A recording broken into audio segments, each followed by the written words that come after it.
we will be introducing the bill as well. Our other concern is health system approach for equitable access to medicine and vaccines, health technologies for all ages and gender. Universal health coverage is one big step towards it. It gives a safety net to the most vulnerable society of Pakistan, as mentioned earlier, and protecting them from the health shock, which is the 50% of all types of economic shocks that can bring down a family below the poverty line. Here I would add that our government is committed to bring in long-awaited legislations for the governance and regulations for regulating the allied health professionals. Not only have we introduced the Islamabad Health Regulatory Authority, we are bringing in another revolutionary bill to establish Healthcare Facility Management Authority. This will help to transform basic health units, rural health centers, government rural dispensaries, maternal and child health care centers, and laboratories.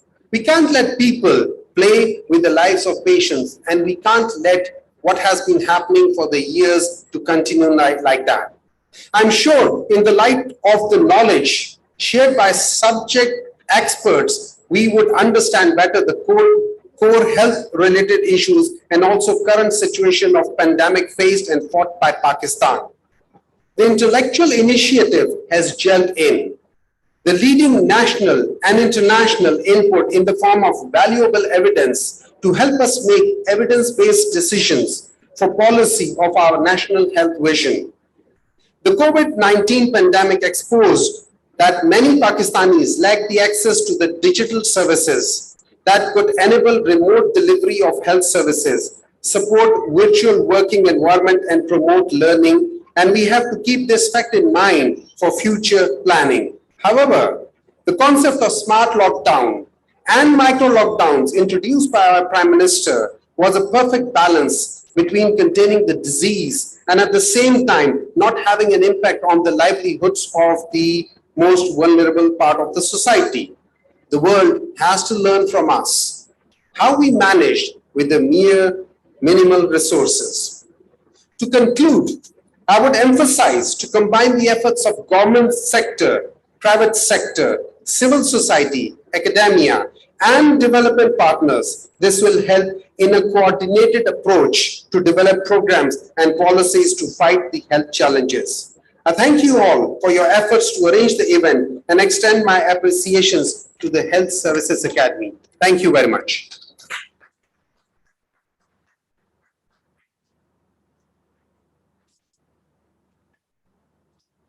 Thank you, sir. Like I said a little bit earlier, we have a small change in plan. The honorable guests have to leave for a parliamentary session. So we have the presentation of shields first, and I request the Honorable Vice Chancellor to kindly present the shields to our guests.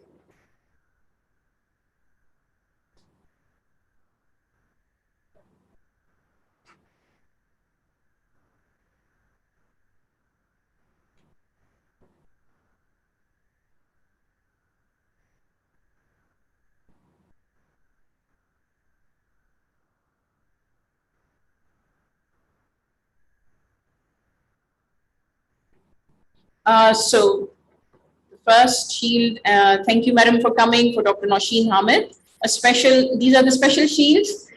We hope that we have your support for Health Services Academy in the future as well. Thank you. I will request Dr. Humayun, and we look forward to his support for the causes of Health Services Academy. Thank you, sir. Yes.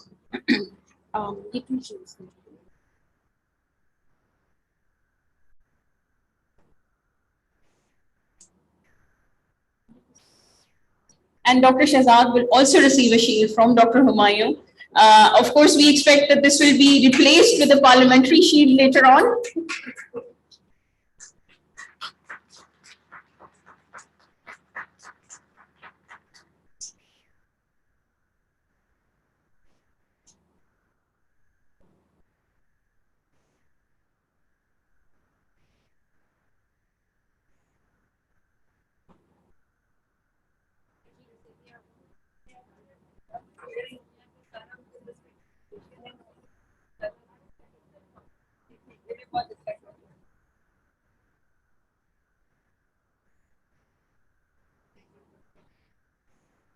So for this plenary, which is on contemporary challenges in public health, the first speaker with us today is Dr. James Blanchard.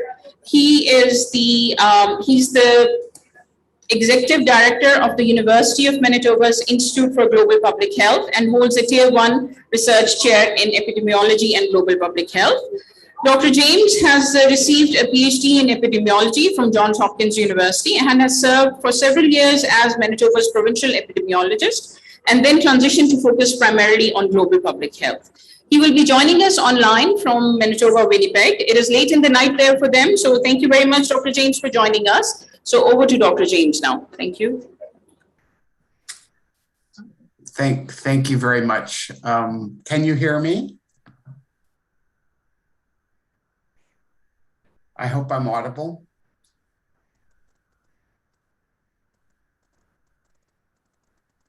Marianne, maybe you can just indicate whether you can hear me.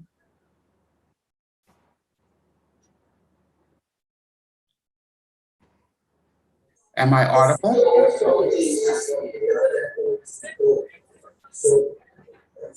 Hello?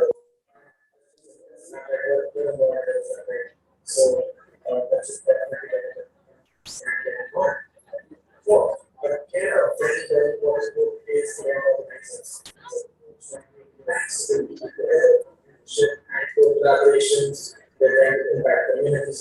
So, you know, all the reasons and join and support open source that now